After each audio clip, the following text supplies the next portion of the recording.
यह पवित्रता का ही तो बल है, जो एक साधारण सी वेशभूषा में रहने वाले पवित्र महात्माओं के आगे बड़े बड़े व्यक्ति भी झुक जाते हैं। आध्यात्मिक मार्ग को पूरी ईमानदारी के साथ जारी रखने के लिए ब्रह्मचारियों की जरूरत है। मुझे लगता है ब्रह्मचर्य की तरफ से हमारे समाज की दृष्टि हटती चली जा रही है। जितने भी केस और किस्से आप देख रहे हैं, समाज में जो क्रूरता बढ़ती जा रही है, इसका मुख्य कारण आज का समाज, भगवान बचा रहे हैं, हमारी मति गति के तो परे है। ब्रह्मचर्य में भी लोग भ्रम में पड़े हैं। जी, विवाहित जीवन में भी व्यक्ति ब्रह्मचर्य कर सकता है। एक दो नहीं, 100-200 भी नहीं, लाखों परिवारों ने पवित्रता का मार्ग चुना है। पूरे संसार को ब्रह्मचारी होना चाहिए।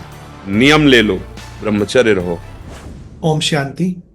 इस साकार जगत में सबसे बड़ी शक्ति अगर कहें तो वो है पवित्रता।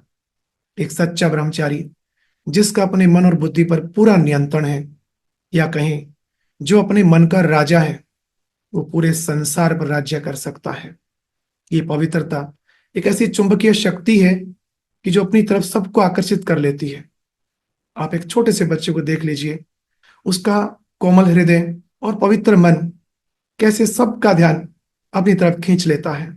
कुछ महापुरुष तो ऐसा कहकर गए हैं कि जो व्यक्ति पूर्ण रूप से ब्रह्मचर्य का पालन करता है, उसके चेहरे पर इतना तेज होता है कि एक साधारण व्यक्ति उनसे आंख मिलाकर बात भी नहीं कर सकता। अगर कुछ कहना भी चाहेगा तो सम्मुख आते ही शायद अपनी बात ही भूल जाए। इसलिए यह भी कहा जाता है कि पवित्र व्यक्ति का कैरेक्टर ब्लेजिंग फायर के समान है, धधकती आग के समान है। शायद आपने भी सुना होगा कि एक बार स्वामी विवेकानंद जी अपने एक मित्र के साथ विदेश गए। वहां उनको भाषण करना था और जिस विषय पर उनको स्पीच देनी थी, उससे पहले ही रात उन्होंने ऐसी कोई पुस्तक पढ़ी जिसमें उस विषय पर कुछ लिखा हुआ था। अगले दिन जहां भाषण होना था तो बहुत भीड़ इकट्ठी हुई और वहां बहुत अच्छा भाषण उन्होंने किया। सबने खूब तालियां बजाई। उनका जो मित्र था वो बहुत हैरान था। जैसे वो कमरे पर पहुंचे दोनों, तो उनके मित्र ने पूछा कि मैं हैरान हूं, जिस विषय को आपने रात को सिर्फ थोड़ी देर पढ़ा, उस टॉपिक पर आपने इतना लंबा भाषण इतने अच्छे से किया, ये कैसे संभव है? इस पर स्वामी जी ने कहा कि पिछले 10 वर्षों से मैं कठोरता पूर्वक ब्रह्मचर्य का पालन कर रहा हूं और इसके परिणाम स्वरूप मुझे ऐसा महसूस होता है कि मेरी बुद्धि के सामने से जैसे कोई पर्दा हट गया हो। अब चाहे मुझे कोई कितनी मोटी पुस्तक दे, सिर्फ एक बार पढ़ने से ही आप फिर मुझसे कहीं से कुछ भी पूछिए, मैं पृष्ठ संख्या सहित सारी बातें बता सकता हूं। आप सोचिए कितनी ताकत है इस ब्रह्मचर्य में, इस पवित्रता में। परंतु वर्तमान समय कुछ धारणा ऐसी बन गई है कि लोग इसको जीवन में धारण करना थोड़ा कठिन समझते हैं, परंतु ऐसा कुछ है नहीं। सिर्फ थोड़े से संयम और कुछ नियम अपनाने की जरूरत होती है। लेकिन इस पवित्र जीवन में जो सुख और आनंद की प्राप्ति है, वह तो अवर्णनीय है, उसका वर्णन नहीं किया जा सकता। जैसे कहावत है ना, गूंगे की मिठाई। गूंगा व्यक्ति मिठाई खा भी रहा है, उसका आनंद भी ले रहा है, लेकिन जब किसी ने पूछा कि कैसी लगी, तो स्वाद बता नहीं पाया। बिल्कुल ऐसा ही जो व्यक्ति पवित्र रहता है, उसके जीवन में जो सुख, जो आनंद है, वो बता नहीं पाता। यह पवित्रता किसी भी इंसान को बहुत ऊंचाइयों तक पहुंचा सकती है।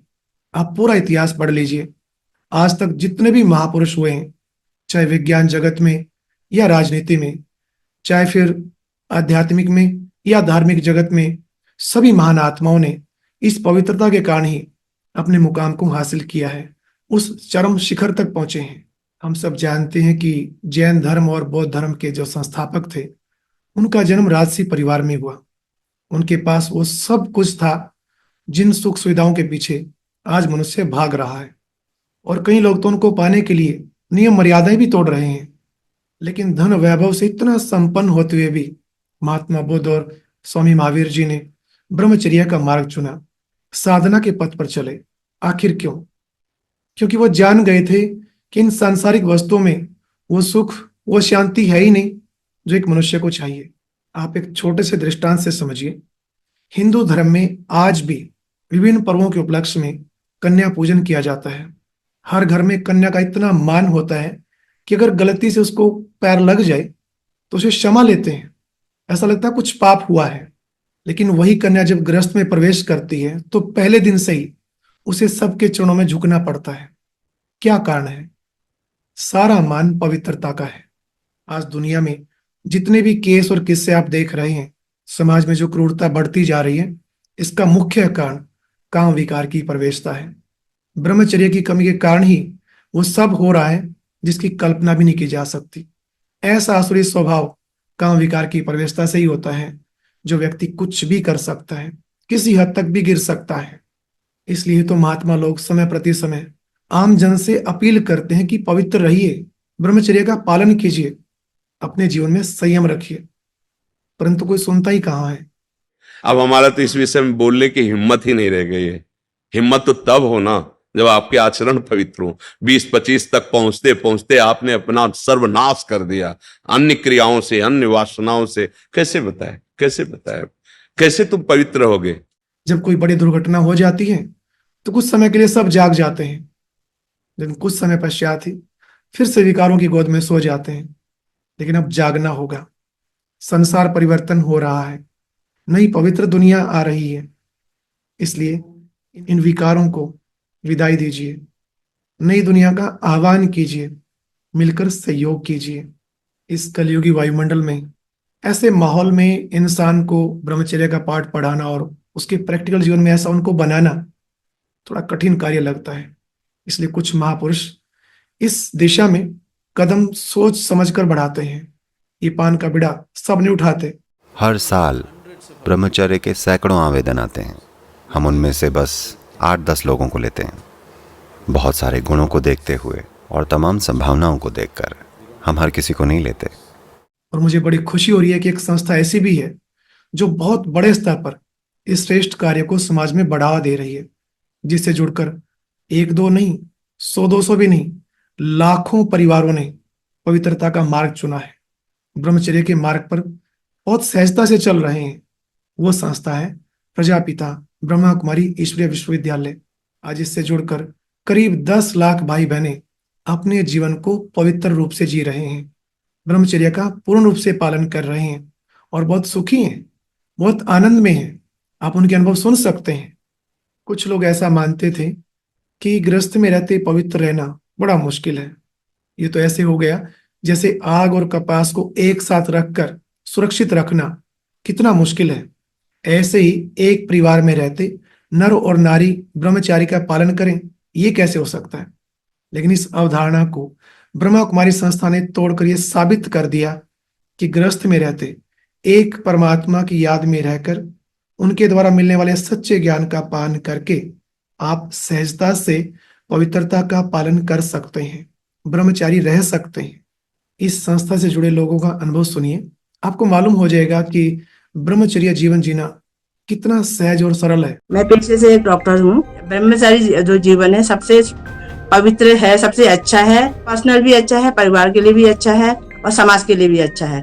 पूरे 22 साल से हम घर में आपस में बहुत अच्छी तरह से प्योरिटी से रहते हैं, ब्रह्मचारिता से रहते हैं। और हमारा स्नेह, मैं ये कहता हूँ, जो 22 वर्ष पहले हमारा स्नेह था उससे 1000 गुना ज़्यादा स्नेह आज है हमारा। 8 साल से मैं और मेरे युगल दोनों इस रास्ते पर चल रहे हैं। ऐसा लगता है तब से ही हमारा जीवन बहुत सहज और सरल हो गया है। जब से हमने पवित्रता अपनाई है, हमारा घर बिल्कुल स्वर्ग बन गया है। ब्रह्मा कुमारी संस्था में सिखाया जाने वाला ये राजयोग योग साधना की सबसे प्राचीन पद्धति है और इसी के आधार से कितने ही परिवार आज सच्चे गृहस्थ आश्रम का उदाहरण बन चुके हैं। आप भी सिर्फ 7 दिन के अभ्यास से, 7 डेज कोर्स है, उसको करके देखिए तो अपने जीवन में आप भी बड़े सहजता से इस ब्रह्मचर्य का पालन कर सकेंगे। तो ब्रह्मा कुमारी का 7 दिन का कोर्स अवश्य करें। इसके लिए आप हमारे नजदीकी सेवा केंद्र पर भी जा सकते हैं। यह कोर्स बिल्कुल ही निशुल्क कराया जाता है। साथ ही हमने वीडियो के कमेंट सेक्शन और डिस्क्रिप्शन में कुछ वीडियोस के लिंक डाल दिए हैं ताकि आप पूरा विस्तार से समझ सकें। अगर आप चाहें तो हमारे इस व्हाट्सएप नंबर 9729703400 पर भी संपर्क कर सकते हैं। और अब हमारी दूसरी वीडियो देखने के लिए स्क्रीन पर दिए गए बॉक्स पर क्लिक करें।